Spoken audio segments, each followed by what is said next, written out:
Sokoto residents demand rights to bear arms. Federal government predicts 5-day flooding in 16 states. Reactions trail drop in cost of local rice across Nigeria. Militants attack prison in Somali, shattering period of calm. Hello, welcome to the news update on Trust TV. I am Hawa Gambo. Thank you for joining us.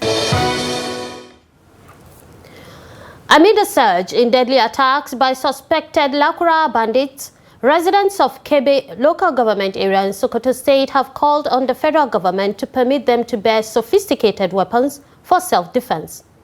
The residents, who voiced their anguish at a press conference held on Saturday at the Nigerian Union of Journalists Secretariat, Sokoto, said they could no longer endure the incessant killings and destruction of property by marauding bandits. Led by Adamu Kebe, the group accused both the state and local authorities of abandoning them to their fate, lamenting that the government's response to their plight had been slow and inadequate. They also urged the federal government to grant direct funding to local governments to enable them to equip local security outfits and respond swiftly to attacks. Sokoto State has been one of the worst hit by banditry in recent years, with emerging terror groups such as the Lakurawas and the notorious gang led by Bello Turji unleashing deadly violence across Isa, Sabon Birni and Kebe local government areas. The Federal Ministry of Environment has warned that several locations across 16 states may experience heavy rainfall likely to result in flooding between October 4th and October 8, 2025. The flood alert was issued by the National Flood Early Warning Center on Saturday and signed by the Director of the Erosion, Flood and Coastal Zone Management Department at the Federal Ministry of Environment, Usman Baukani. The center predicted that the flooding might affect 39 locations across the 16 states. The predicted states are Delta, Yobe, Sokoto, Zamfara, Katsina, Oyo, Kebbi, Kano, Niger, amongst others. The National Agency for Food, Drug Administration and Control, NAFDAC, has destroyed 51 billion naira worth of fake, expired and substandard pharmaceutical products in Ibadan, Oyo State. The destruction exercise took place at the Monia dump site and was witnessed by top security agencies and regulatory bodies, represented by NAFDAC Director of Investigation and Enforcement, Martins Iloyumade. NAFDAC's Director General, Professor Mojisola Adeyeye, said NAFDAC, as lead agency and chair of the Federal Task Force on Fake and Counterfeit Drugs and Unwholesome Processed Foods, is resolutely committed towards ensuring that foods, drugs, cosmetics, medical devices, chemical packaged water and drinks are safe, wholesome and effective for human consumption. Adeyeye emphasized that the agency is committed to ensuring the safety and efficiency of food, drugs and cosmetics in Nigeria. She therefore urged stakeholders to educate their families and wards about the dangers of patronizing quacks and unauthorized medicine dealers. Around March, we did a massive destruction all over the country of fake and substandard medicines that we caught from open market operation. And you imagine that's almost 140 containers that were there.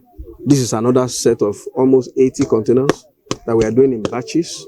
So the more we do this, the more we are inflicting a kind of injury on the people because it's resources and who are doing it. And then the more they will have a change of mind that you can do genuine business and still make money healthily without compromising the health and adding to the health burden of your fellow countrymen. 15 billion is a lot of money. And that's just for this 11 containers and other things that are here. I told you we're still going to 80. So we're doing them in batches. The Kano Association of Parents with Missing Children said it has discovered additional 8 children allegedly kidnapped from Kano to Asaba, Delta State. Speaking to newsmen, Chairman of the association, Ismaila Ibrahim Muhammad, confirmed that the children are now in Kano as identification continues. He said the children are currently housed at NAPTIP office, Taroni local government area in Kano. He further called on parents whose children have gone missing to go to NAPTIP office on Monday, 6th of October 2025, to identify their children. Mohammed confirmed that their association is still struggling to recover other kidnapped children from Kano and other northern states, allegedly taken to the southern part of the country. The Armed Forces of Nigeria on Saturday said it had arrested 16 officers for alleged indiscipline and breach of service regulations. The military said investigations showed that the grievances of the arrested officers were linked to repeated failure in promotion examinations and perceived career stagnation. According to a statement by the Director of Defense Information, Brigadier General Tukur Gusau, their conduct was described as incompatible with military standards.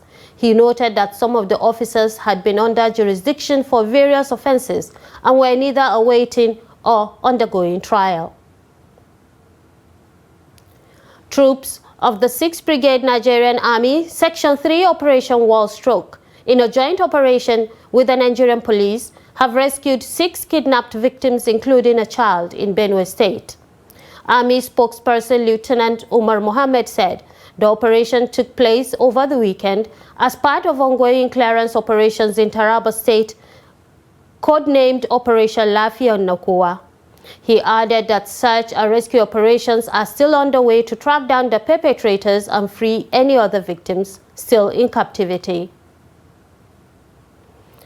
The people of Turan in Kwande local government area of Benue State have staged a protest to demand the withdrawal of military personnel from the area over alleged attacks on mourners, which left 4 persons dead, including 2 students. Eyewitnesses said the tragic incident occurred when some mourners were intercepted by soldiers on their way back from the burial of a traditional ruler. They alleged that the security operatives had demanded money to escort the family of the late traditional ruler due to the volatile security situation. But when the request was declined, some youths volunteered to provide the escort themselves. Our correspondent in Benue State now reports. Tuesday's controversial killing of 2 students and 2 mourners by soldiers in Kwande local government area of Benue State has continued to generate outrage, with women taking to the streets of Jatoka to register their displeasure. The protesting women, in tears, took their grievances to the Kwande, as well as to appointees of the governor and the deputy commissioner of police during a meeting in Jatoka demanding the immediate withdrawal of Nigerian army troops from the area. The Kwande, political leaders and other prominent indigenes of the area called for the withdrawal of the military and the setting up of a commission of inquiry to investigate the actions of the soldiers. We have just one simple request.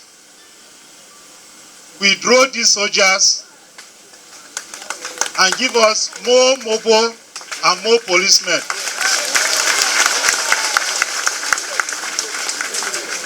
And we are not asking too much. After all, soldiers are never trained to live with people in town. And since they are not willing to go to the bush to fight, then let them return to their barracks. We are here mourning the death of one of the kindred heirs.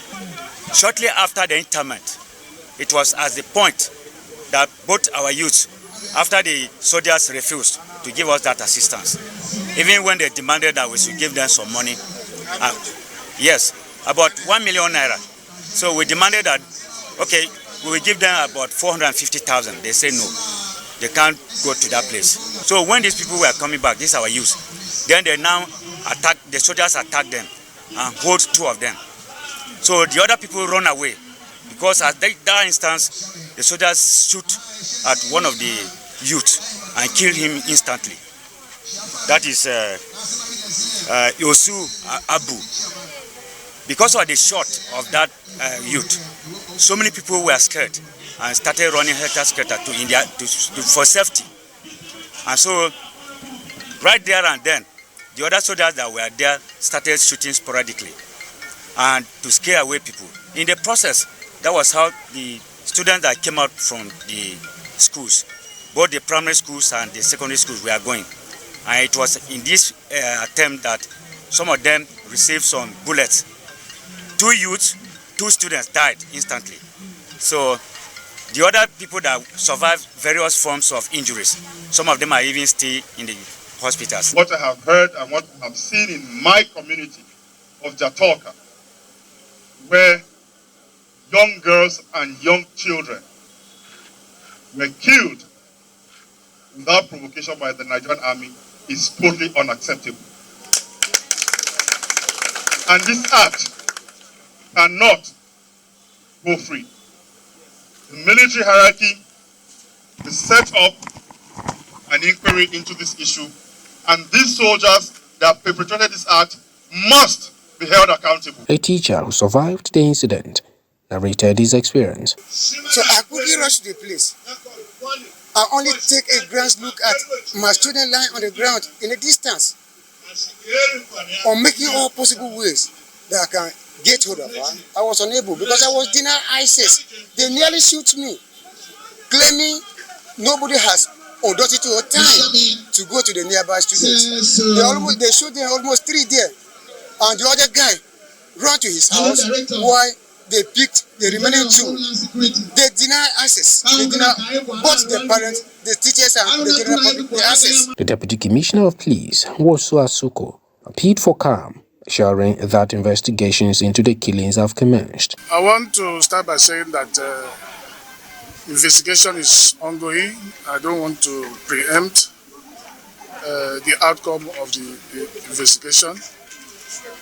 And if the security personnel use excessive force, which is against their rules of engagement, I think the appropriate agency will do the right thing in terms of sanction. On Wednesday, however, aggrieved youth launched a violent protest in Jatoka, setting ablaze the residence and office of the 3rd class chief, Mwete Chongu, Chief Simon Bave.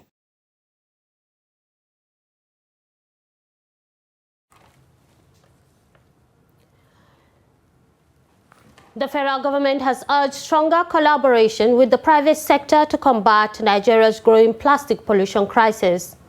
Minister of Environment Balaraba Abbas Lawal made the call in Abuja, represented by Orume Lengiwa Ewa, Assistant Director of the Solid Waste Management Division.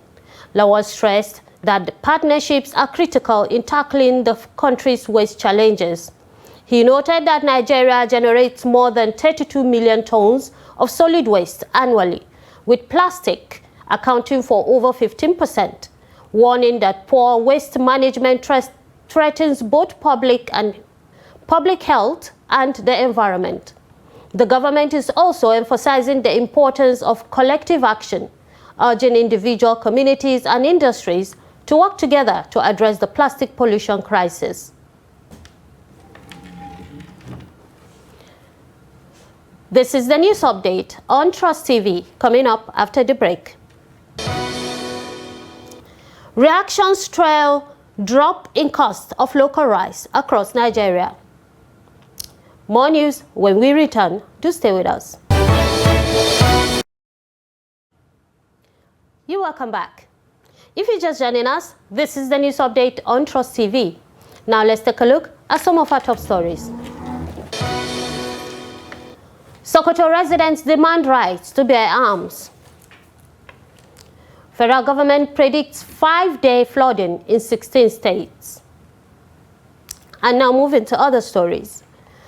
The Deputy Governor of Borno State, Usman Kadafur, says recent attacks on Kirawa community and others will not derail the state government's commitment to sustaining peace and stability.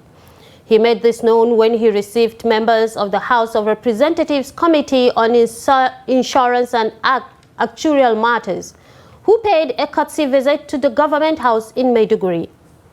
The Deputy Governor explained that despite the challenges and destruction caused by insurgency, the state government has rebuilt several affected communities through its resettlement initiative and strengthen the resilience of the people.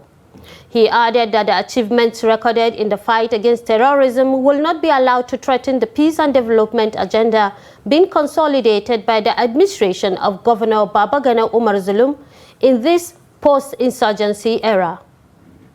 But we have attacks in the fringes of villages around the metropolis and the state capital.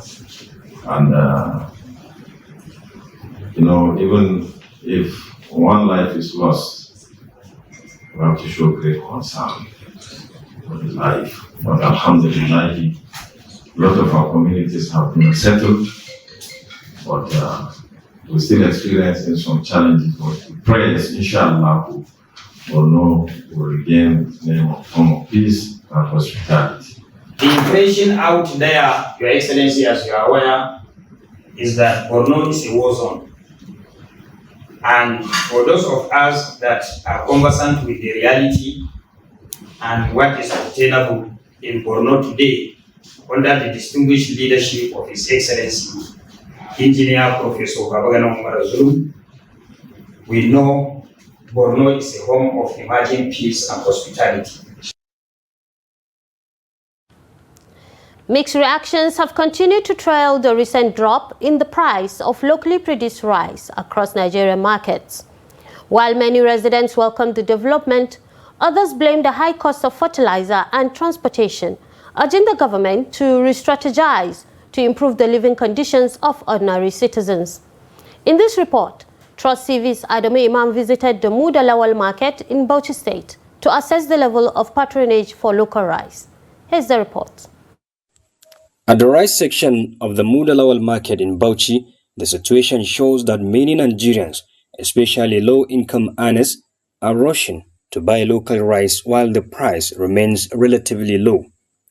Dealers attributed the drop in price to a bumper harvest recorded by farmers during the last farming season. We want the government to reduce the price of fertilizer so that we can make profit from rice production. We spent a lot during the farming season, but when you compare the cost of production to the profit after harvest, there's really nothing to write home about. Honestly, we are not happy with the drop in the price of rice at this time.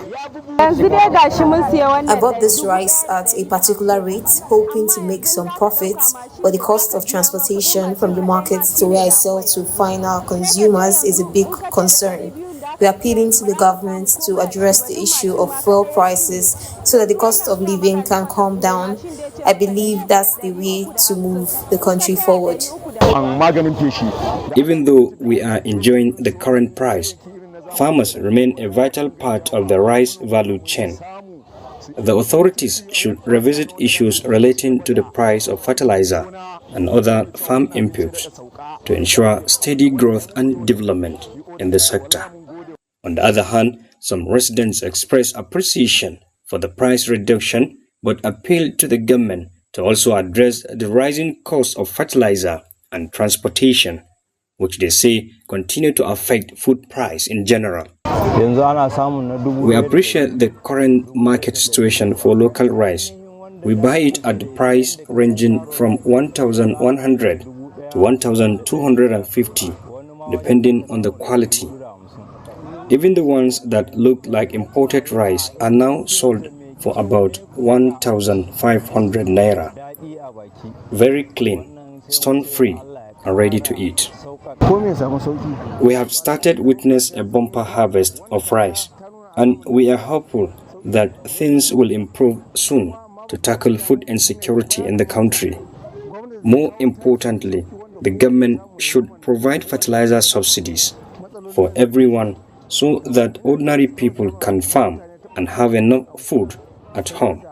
That's how things can truly get better. Many farmers, however, fear they may incur losses despite their huge investment in rice cultivation throughout the farming season. They are therefore calling on the government to urgently intervene in fertilizer pricing and agricultural support policies. Adam Imam, Trust TV News, Bauchi. Public health experts have raised alarm over the rising cases of respiratory illnesses linked to constant mold exposure in Nigerian homes. They caution that vulnerable groups, including children, the elderly, and people with pre-existing respiratory or immune conditions, are at higher risk of serious complications. Experts say mold thrives in damp, humid, and poorly ventilated environments, often appearing as colored patches on wet walls, ceilings, basements, kitchens, bathrooms, and upholstery. Professor Tanimola Akande, a public health expert at the University of Ilorin and former national chairman of the Association of Public Health Physicians of Nigeria, explained that mold releases spores into the air, which when inhaled can trigger allergies, wheezing, sneezing, catarrh, and asthma attacks. He warned that prolonged exposure may worsen asthma, cause frequent respiratory infections, and lead to long-term health challenges. Akande urged Nigerians to adopt preventive measures such as fixing leaky roofs and plumbing, improving ventilation, drying wet areas promptly, and seeking professional intervention where mold spreads extensively. According to him, raising public awareness and tackling poor housing conditions remain key to safeguarding respiratory health.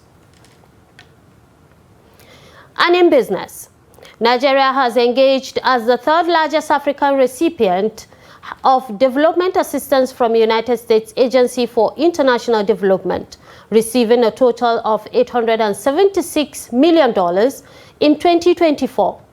This was disclosed in the Africa Sustainable Development Report 2025, jointly produced by the African Union Commission, the United Nations Economic Commission for Africa, the African Development Bank, and the United Nations Development Programme.